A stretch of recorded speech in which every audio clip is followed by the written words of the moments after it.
claramente você comentou, na verdade foi brevemente e claramente, né? Você comentou da importância da arquitetura junto com a visão do negócio. Aí, bem, normalmente a gente ouve no mercado, e acho que até por acho que ser um volume maior e necessidade maior das empresas, a gente ouve muito da arquitetura tecnológica, né? Aí parques de aplicações, tal, dado infraestrutura. Infraestrutura meio que hoje é um commodity, mas muita discussão sobre isso ainda, mas dados e aplicações. Mas você comentou o impacto no mundo corporativo, né? Sim. O quanto que essa disciplina, a disciplina de arquitetura na perspectiva corporativa é difundida? As lideranças das empresas, elas entendem o real valor disso? Elas consideram, você acha que já passam a considerar, ou em que grau consideram isso como uma disciplina estratégica de gestão da empresa? Eu acho que a arquitetura corporativa deveria estar na agenda de todo presidente de empresa, né? Porque ela ajuda a organizar o negócio e ela consegue garantir, através de método, que o que você está entregando lá com a sua engenharia, no seu código, está mexendo o ponteiro da companhia que você quer que mexa. Né? Então, são muitos passos, é uma temática super abstrata. Então, hoje você conta nos dedos, assim, empresas que trabalham, de fato, com arquitetura corporativa, desde a cadeia de negócios, de processos, desdobrando até o time de engenharia, mas as empresas que conseguem fazer isso, aqui eu não vou mencionar nomes, elas estão em outro patamar. Elas acabam tendo muita mais facilidade para ser digitais, né? Para ser digitais. Para entrar no mundo tech, vamos dizer assim, né? Exato. Então, senão assim, não entra. Né? Você simplifica muito a sua jornada em tech quando você tem a visão corporativa. O desdobramento. O desdobramento. Eu lembro que na época, que ano que era? Talvez 2005 ou 2006... Começou... mais ou menos a época que entram movimentos de Lean / Ágil, mas assim, bem embrião, né? Do Ágil. Mas tinha um movimento bem forte ali, que era do Service Oriented Architecture, que tinha total relação com a arquitetura corporativa. Eu percebi que a parte corporativa, muito poucas empresas exploraram, e meio que o SOA, né, virou uma temática de tecnologia, né? Exato. Mas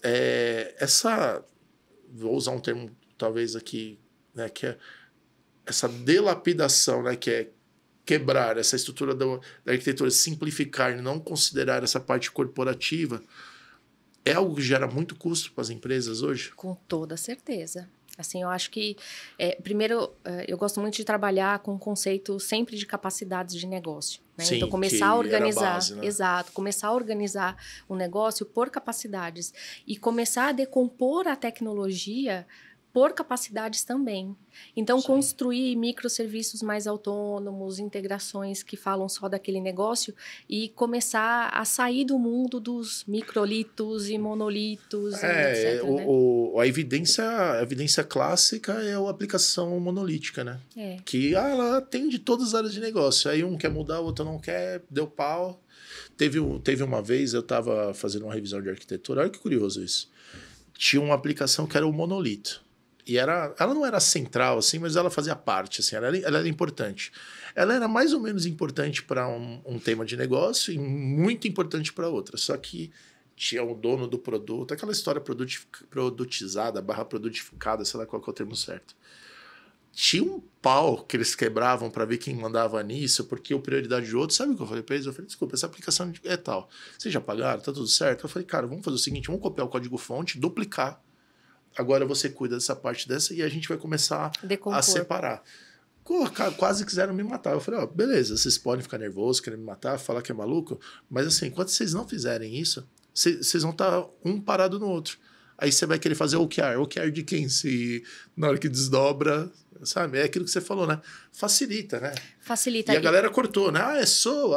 Deixa pra lá, a gente faz parecido. Mas é aí muito chega importante. no ágil.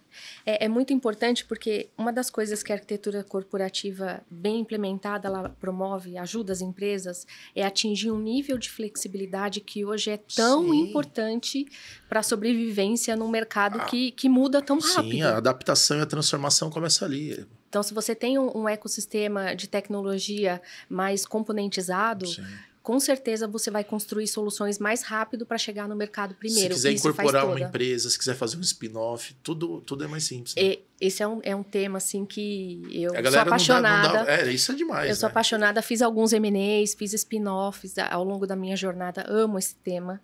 E as pessoas não têm a clareza que essa organização que a arquitetura corporativa traz te ajuda a fazer um M&A, sim, de forma muito mais efetiva, né? Porque você sabe as capacidades que você está comprando, você sabe quais você vai causar algum, sim, distúrbio, e te ajuda a fazer ali um projeto de transformação já para enxugar o que você comprou. Eu lembro que quando eu trabalhei algumas vezes nesse tema, várias. A gente apresentava o painel da arquitetura corporativa e falava assim, legal, se chama de capacidade ou serviço e tal. Clica aqui. Aí dava um highlight de tudo que pegava. E quando a gente entra na questão de governança, né? A gente falava... Olha, são temas de 2012 isso que eu estou conversando. É a rastreabilidade bidirecional, né? Sim. Eu vou mudar algo no negócio. Legal. Qual o código-fonte que é impactado? Exato. Isso eu lembro que tinha no Cobit, né? O Cobit. Acho que no TOGAF tinha também. Só que, cara... Conheço 0 empresas no Brasil que fizeram. Acho até entendo. Talvez sejam... muito forte ou não, mas, tem tecnologia open source para fazer isso. É que a galera foi negligenciando. Teve negligência? Negligência é aquilo assim, eu sei que precisa ser feito, mas eu não vou fazer porque...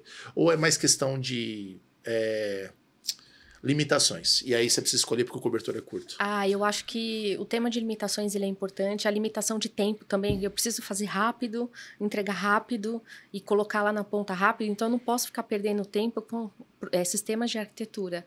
Isso eu acho que traz uma contrapartida depois, né? Então, assim, eu fiz consultoria também na minha carreira para empresas que...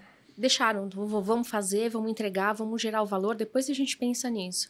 E o efeito colateral foi o custo de tecnologia escalou, sim, aí o negócio não sustenta, aí começam a vir os cortes, né? Então, começam a vir as necessidades de fazer cortes em tecnologia, porque o custo não escala. Dos anos... Desde que deu boom da agilidade, isso já acho que é conceito de arquitetura evolutiva, né? Que a galera geralmente queria o state of art, né? E aí acho que o conceito de arquitetura evolutiva é mesmo que talvez uma refação, mas uma refação menor, né? Acho que você teve... surgiu 2 perguntas aqui. Uma porque você me deu um gancho, né? Eu vou aproveitar. A gente falou tecnologia, desenvolvimento, habilidades lá atrás, desenvolvedor, baita oportunidade. E foi legal que você falou que queria fazer medicina. Porque eu acho que qualquer carreira leva vantagem sobre programar um pouquinho, né? Qualquer uma. Total. Aí você falou de gerenciamento de projetos, né? Enfim, vários, explicou super legal aí um pouco da jornada. E aí você falou uma palavra, eu já trabalhei também com consultoria para empresas. Ser consultor, ou ter tido um momento... claro que você pode ser... Imagino que até hoje você... Enfim, acho que essa é a minha pergunta. Ter atuado como consultoria... como uma consultora, te ajuda hoje na cadeira que você está? Total. Porque atuar como consultora, eu peguei diversos tipos de trabalho e diversas empresas em diversos momentos e cenários e com problemas diversos, né? Então, trabalhar a consultoria, chegar num cenário, rapidamente fazer um diagnóstico, entender o ambiente e sair com um plano de ação ali numa linha de advisor, né? De indicar, sim, o caminho, por onde você vai, o que você tem que atacar, assim, para mim foi um divisor de águas e eu considero que a experiência que eu tenho muito veio da vida de consultoria, né? E a gente estava falando, eu atendi um cliente no passado, eu vou contar esse caso rapidinho. Compartilha com a gente adora casos. Né? E foi um cliente assim, muito interessante que ele só me ajudou a reforçar o tema da arquitetura corporativa, porque ele tinha o melhor stack de tecnologia que eu já vi. As melhores ferramentas do mercado, de todos os domínios, estavam disponíveis e estavam implantadas. A pergunta que eu tinha que responder para ele era, por que quando eu peço para o meu time de tecnologia um produto novo... Demora 8 meses. Baseado no que eu já tenho, demora 8 meses. É o padrão, né? É o padrão. Então, ali se desdobrou. Então, eu tive, sei lá, 2 meses... Era 8 meses mesmo? Ou não, eram 8 meses. Eu falei 8 meses. Você falou exatamente certo. Porque é o tempo o padrão. Até hoje, assim, sabe? Mas por quê? Não tem aquela orientação, assim...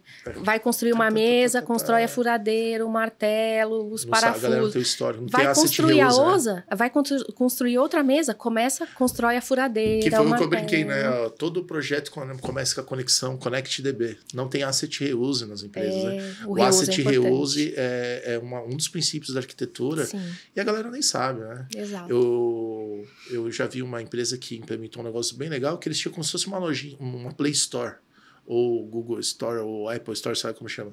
Então, quando você ia começar o projeto, dentro das tecnologias, aí você ia arrastando. Putz, o tempo para o primeiro código era absurdo. Inclusive, esse tema é bem presente ainda, né? Sim. Bom, a galera quer desenvolver alguma coisa. Se você vai numa empresa, você pergunta, né? Como arquitetura, né? Imagina, né? Legal. Quanto tempo leva para o primeiro commit?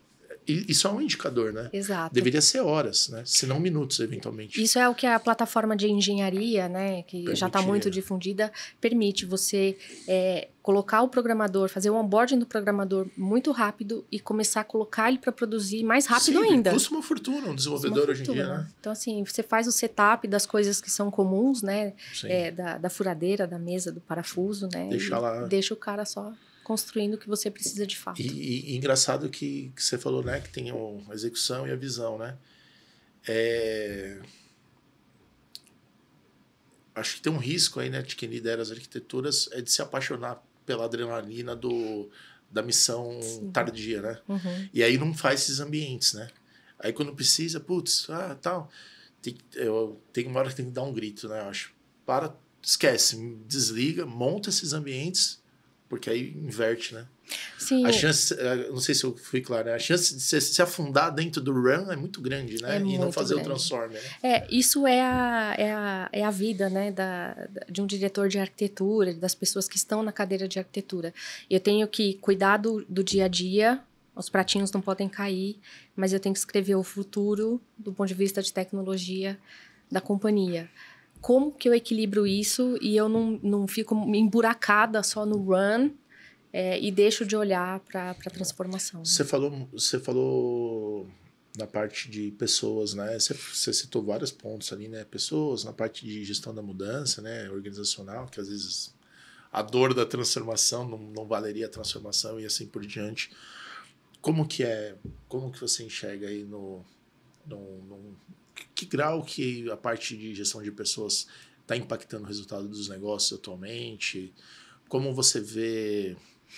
Eu acho que eu vou trazer um tema um pouco mais amplo, porque assim, todas as empresas estão em busca de eficiência e de investimentos, né? A parte de pessoas inevitavelmente tem um custo grande, ainda mais tecnologia, né? Tem desenvolvedor sênior hoje, você oferece 25 mil, ele não aceita. Sim. Porque ele já ganha 40 mil trabalhando para fora. Tem uma questão dessa de produção, plataforma que é caro, ambientes AWS da vida, todo mundo descobriu que não é tão barato assim. E também temos os desafios barra oportunidades vindo aí com a inteligência artificial para mudar todo esse cenário. O que você pode contar dessas sopa de letrinhas assim? Porque acho que é algo atual, né? Como chegar nessa eficiência. É sempre atual, assim. Pessoas é o tema-chave de qualquer transformação e do sucesso de uma área de arquitetura corporativa. Eu acho que 80% do meu trabalho hoje é lidando com pessoas. 80%. 80%. Isso não do time, é o seu, você disse. É o meu. Você como diretora de uma área de tecnologia... Pavimentando. Pavimentando é com pessoas. Que legal. Socializando, fazendo as pessoas entenderem, puxando as pessoas para a realidade. É uma evangelização? É uma evangelização. E a gente tem um desafio... Tá entregando um projeto, começou um projeto, eu tenho lá uma pessoa de produto, a pessoa de produto anda 6 meses com o projeto, ela sai da empresa. Aí vem uma nova, a gente começa de novo. E assim, eu podia criar um curso para colocar toda vez aquele curso, só que a pessoa ela vem com diversas experiências. Pessoas são únicas, né? Então, eu preciso adaptar minha linguagem, ver que nível que a pessoa está daquela transformação. E isso é, assim, chave. Eu passei, acho que pela primeira transformação digital lá que me trouxe clareza, que foi quando da implementação da nota fiscal eletrônica, que começou o desenvolvimento em 2006 com a Cefaz e começaram as primeiras implementações em meados de 2007 para começar em 2008. Então, nós tínhamos as áreas fiscais extremamente apegadas ao papel, imprimia a nota, olhava a nota ia com um caminhoneiro e, de repente, a nota... Deles, né? Era a missão deles. E, de repente, a nota... não vai mais existir essa virou parada. Eletrônica, virou um XML que ele tinha dificuldade de ler. Qual foi a chave ali daquela transformação? Foi você preparar as pessoas que estavam acostumadas a viver num ambiente, a viver no outro. Sim. Porque a tecnologia estava ali, pronta, mas se você fosse de uma empresa que você não tivesse uma área fiscal preparada para aquele momento... Podia ter ruptura, né? Uma ruptura e risco, né? De tributos, mesmo, né? Negócio. Então, assim, para mim, hoje, isso está muito pacificado comigo. Eu começo sempre pelas pessoas. Quando eu tive uma grande experiência em transformação também, acho que foi a maior, né, da minha jornada, tinha um alemão que trabalhava com a gente e ele era o especialista do GMO, né? Da gestão de mudança organizacional. Eu acho que essa disciplina é uma disciplina que, infelizmente, eu não sei no mundo, porque eu não tenho tanto contato, tenho achismo, talvez, que o Brasil ignora, só que não faz sentido nenhum ela ser ignorada como ela é. Sim. Toda iniciativa de transformação que a gente tocava na nuvem, a gente obrigatoriamente colocava a pessoa de GMO. Sim. Era o primeiro cara que o cliente questionava, mas por que tem isso daí? Já queria cortar, a gente fala, putz, cara, se for para cortar, a gente não entra. Você não maximiza o resultado, né, dessas transformações. Né? Você não colhe os frutos todos, ou pelo menos demora muito mais. Né? E depois você dá rollback, às vezes, na tecnologia, porque não teve ali aderência. Que as pessoas não incorporaram. Que as pessoas não incorporaram. E isso acontece muito, porque para mim existe uma confusão no mercado muito grande entre agilidade e pressa. Sim, né? Não, isso é o padrão, eu sou ágil, então eu faço sem documentação, faço sem pensar, tenho que não colocar ágil, em produção. Né? Isso vai e aí eu não faço GMO, e aí as coisas não funcionam, eu falo, pô... Eu brinco com todo mundo, olha, se você quer escolher alguma prática ágil, faça a gestão do backlog, faça o Test Driven Development e implemente GMO. Se você fizer isso daí, algo bom vai sair, porque você vai estar dando flow, né, na entrega, Sim. Você vai estar evitando uma etapa ou gerando uma etapa de retrabalho, que conceitualmente seria se você fizesse um modelo normal, e GMO é para pôr as pessoas no barco, né? Exato. E geralmente, mesmo fazendo isso, não dá certo. Gostei dessa frase, colocar as pessoas no barco. É difícil fazer isso. É. Quando eu aprendi essa parte do GMO, o rapaz ensinou a gente, né, que era em inglês, né? What is in it for me? É legal, pô, vai ter toda essa mudança, mas o que tem nisso aí para mim? E aí ele ensinou a gente que a gente tinha que fazer o GMO tanto com quem é impactado, como com quem não é. E é onde as empresas falham. Por exemplo, várias empresas entraram no ano passado na área de tecnologia, eu achava um absurdo, enfim. Hoje você mostra que, de fato, a gente estava certo no pseudo-absurdo, mas de fazer a TI bimodal. Aí, legal. Pô, então quer dizer que se eu não fiquei na nova, já era, né? Aí a galera começou a baixar performance. Quer dizer, ou então a empresa, não, essa aqui é a área de inovação. Aí tudo é diferente para os caras. Pô, mas eu que tô fora, eu vou ser mandado embora? Então é difícil ter o papel... Como que é o... Legal, surgiu a pergunta-chave aqui, né, desse storytelling todo. Como é que vocês da arquitetura, dentro desses 80% do tempo tratando pessoas, têm um relacionamento com o RH corporativo? A gente tem conexão com o RH o tempo inteiro, nos ajudando a avançar com as pessoas. Então, se a gente percebe algum tipo de dor, em algum tema ali que a pessoa está mais apegada ao passado, ou que ela tem uma dificuldade de enxergar a estrada nova que ela vai ter e que vai trazer tantos benefícios, não só para a empresa, mas para ela também, o RH ele tem que estar junto. Porque lá no RH, hoje não é RH que fala mais, né? Diretoria de gestão, pessoas cultura. E tal, cultura. Eles são profissionais especializados nisso, que é difícil, né? Para quem tem uma cabeça mais bullet, né? Imagina que, pela história, você tem a cabeça mais bullet, né? Sim. Pô, como é que não tá claro isso daí, né? Não adianta a gente ter esse posicionamento. A gente se esbarra muito em cultura, né? A cultura que foi cultivada naquela companhia por tantos anos. Às vezes a cultura precisa ser ajustada para a gente conseguir atingir a nova estratégia que está se propondo. E... por isso o papel assim, de gente cultura é basilar para a arquitetura, porque eles nos ajudam a fazer com que as pessoas enxerguem que a nova estratégia, para que a gente consiga atingi-la, a gente tem que fazer novo. E para fazer novo, a mudança começa com a gente. E tem que mudar o comportamento e a cultura, né? Às vezes tem um cenário, claro, eu acho que ninguém nunca faz nada com essa intenção, mas às vezes eu vejo que algumas empresas, em alguns momentos, elas cansaram de aguardar as pessoas se adequarem e readequar as pessoas. Existe algum gatilho para isso? Faz parte da análise, olhar até que momento que é evangelização e a partir daí quando que de fato é uma recomposição de time? Quão difícil? Eu imagino que é bastante difícil, né, numa posição de liderança, porque, né, são pessoas, tem jornadas, tem histórias, tem vidas. Quão difícil é tomar essa decisão? É por isso que eu não gosto de tomar essa decisão e por isso que eu sempre peço ajuda para o time de gente e cultura, né? E eles têm que estar capacitados para poder enxergar. Então, assim, primeiro a cultura tem que estar clara e a gente tem que mapear muito bem as pessoas que ainda não têm comportamentos e não estão com a cultura ainda muito alinhada com o que se precisa. E eu acredito, assim, porque são pessoas, são vidas, são histórias. Sim. É muito difícil. Ajudar a empresa a chegar até ali. Ajudar a empresa a chegar até ali. E a gente precisa delas pelo conhecimento do negócio. Eu acredito muito que, às vezes, fazer um mix de pessoas do mercado com pessoas da empresa, né? O próprio mix, que já é progressivo, né? O natural. O natural, ele ajuda muito. Então, quando você for contratar uma pessoa, é muito importante você olhar não só tecnicamente quem é aquela pessoa, mas por quais tipos de cultura ela já passou. Porque você quer colocar uma pessoa ali que promova uma mudança. Se você trouxer uma cabeça igual... Aí eu vou fazer uma pergunta que eventualmente você pode pular, porque talvez remeta ao seu trabalho atual e tal. Mas no Brasil isso é possível? Considerando... Por que eu estou perguntando se é possível? A área de tecnologia tem escassez de mão de obra conhecida. Se eu não me engano, está em 800 mil vagas atualmente. A contratação de profissionais, se você não faz aquela carta de oferta que você pega alguém de uma outra empresa conhecida, que aí você já conhece a cultura, a cultura, o perfil completo, né?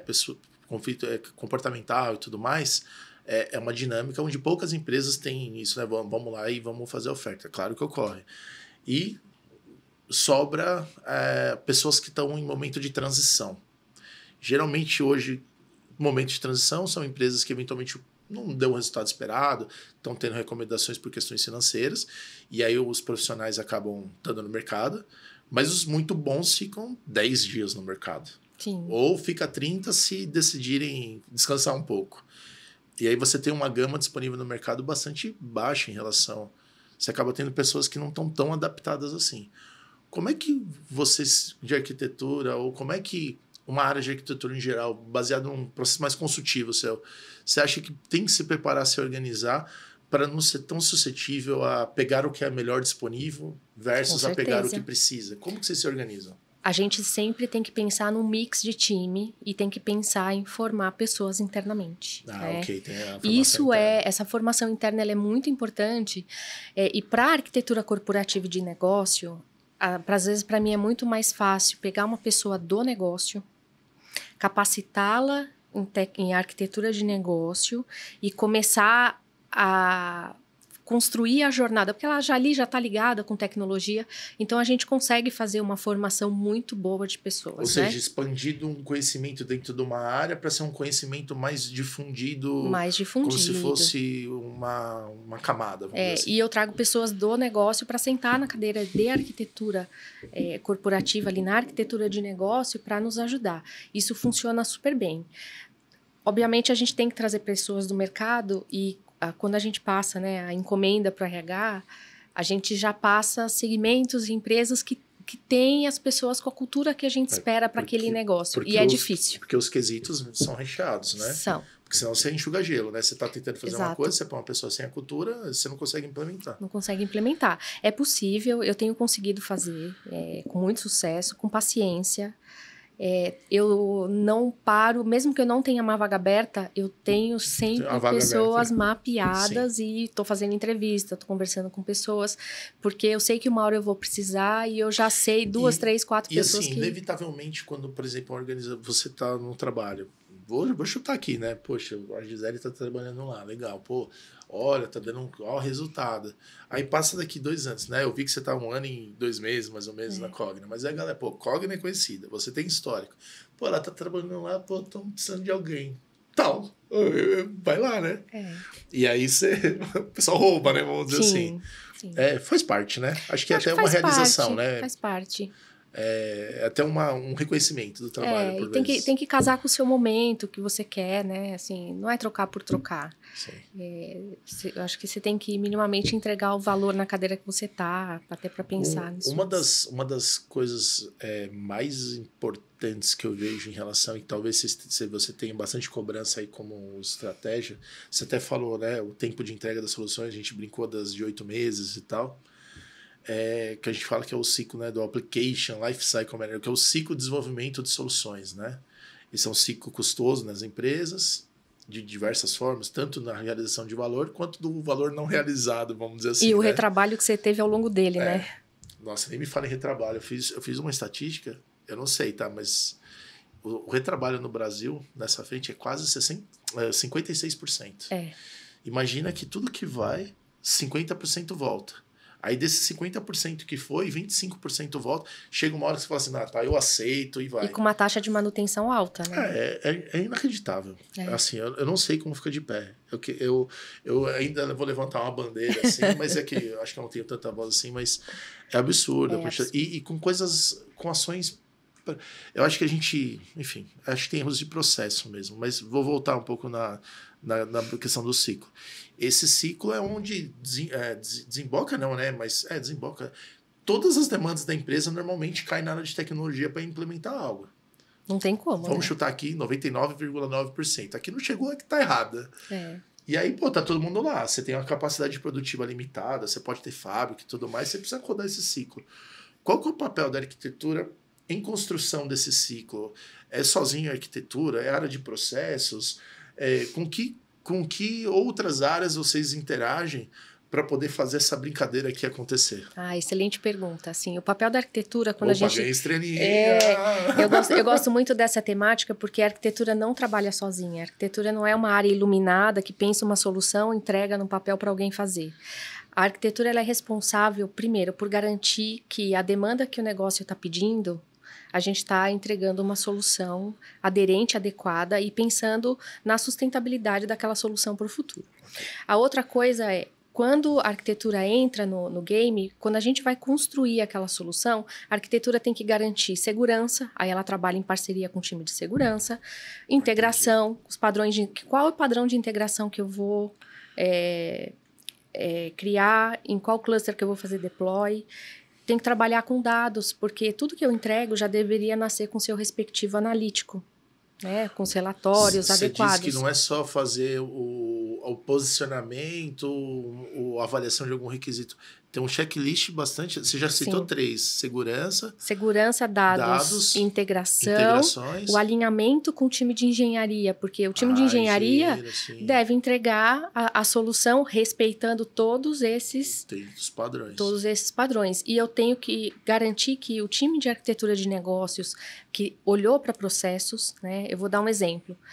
Às vezes chegam demandas em tecnologia para construir um sistema. Aí, quando eu olho primeiro para a arquitetura de negócio, como é que está esse processo? Aí eu falo, gente, assim, não vamos pensar na tecnologia, não. Vamos sentar primeiro, talvez a maturidade ali não esteja tão boa. Primeiro a gente tem que trabalhar o processo em uma eficiência melhor, porque quando a gente desdobrar isso para a tecnologia, vai nascer mais rápido. Se eu não faço esse trabalho, eu tenho que construir um sistema muito mais customizado para atender todos os processos. Eu lembro que quando a gente... fala que é faria do mesmo saco, né? A gente está no mesmo segmento, aí atuando de forma paralela e de alguma forma. Eu lembro que tinha uma estatística que, se eu não me engano, era que 40% dos requisitos demandados nunca eram utilizados. E aí consumiam todo o ciclo de desenvolvimento, mais os 56% de retrabalho. E tinha uma organização que eu atuava, que eles tinham um departamento que eles acionavam as pessoas que pediam a solução, porque às vezes ia dar o período de garantia de 3 meses das fábricas e não tinha sido utilizada. Nossa. Acho que é nisso que você está falando, né? Por que eu vou construir para depois ver se eu quero ou não? Exato. Então, e às vezes, quando a gente faz essa revisão de processos, até antes de pensar no como da tecnologia, a gente pega exatamente esse tipo de cenário. E assim, eu tenho vários exemplos. Como é que fazer fala? Só o necessário. Não criar aquilo que não deveria existir, exato, né? Um negócio assim, né? Exato. Então, a gente questiona, a gente pergunta sobre o processo e a gente tem feito trabalhos de otimização do processo para depois pensar em tecnologia. Sai mais simples, muito legal, sai mais rápido. Deve sair uns insights também, né? Sim, sai insights, ajuste no processo. Quantas vezes, assim, aí é sentimento, né? Vamos supor, né, de 10 vezes que vocês fazem isso, quantas vezes vocês chegaram à conclusão que a área não precisava de um sistema, por exemplo? Muitas. Ou a área não precisa de um sistema, ou ela chega e fala, quero construir um robô. Eu preciso de um robô. Aí você vai entender para que ela quer aquele robô, é para fazer uma integração sistêmica, que não era um robô. Entendi. Né? Um simples desenvolvimento. Era a forma que a área estava porque são pessoas ali, né? Era a forma que ela materializava a visão dela. Exato. E muitas vezes a área e a arquitetura corporativa ajuda, né? Que legal isso daí. A área, ela vem e pede uma coisa porque ela precisa, porque é muito importante para a área dela. Aí a arquitetura olha assim e fala, tá conectado com a estratégia? Tá priorizado pela... Tá priorizado pelo C-Level? Sim. Porque se não está priorizado pelo C-Level, às vezes começa e morre. Depois cai lá no temor e consumiu o recurso. Consumiu o recurso e no fim morreu, não foi nem implantado. A gente chama o shift left, que o pessoal fala. Se tiver que parar, para o mais rápido, mais próximo da ideia, né? Exato. Porque se tiver que parar depois que está lá indo para ambientes já, aí tudo custa milhões hoje em dia, né? Exato. E aí vem a arquitetura corporativa, trabalhando desde a estratégia do negócio e questionando ali, uma solução que está caindo ali, realmente é necessária agora? Ou a gente tem alguma coisa mais urgente para fazer? A arquitetura, dentro do universo da arquitetura, tem várias. Vocês prestam serviços também, né? Sim. A gente está falando de vários serviços que são prestados. Eu entendo que um deles é de governança. Como que você vê o papel de governança da arquitetura perante a empresa? É tranquilo fazer isso? As pessoas já reconhecem? É um serviço sendo valorizado? Como que você vem construindo isso nas empresas que você tem trabalhado? Olha, no início ele não é valorizado, mas quando a gente começa a mostrar números da governança, né, de arquitetura para uma companhia, ele é assim fundamental e tem dinheiro na mesa.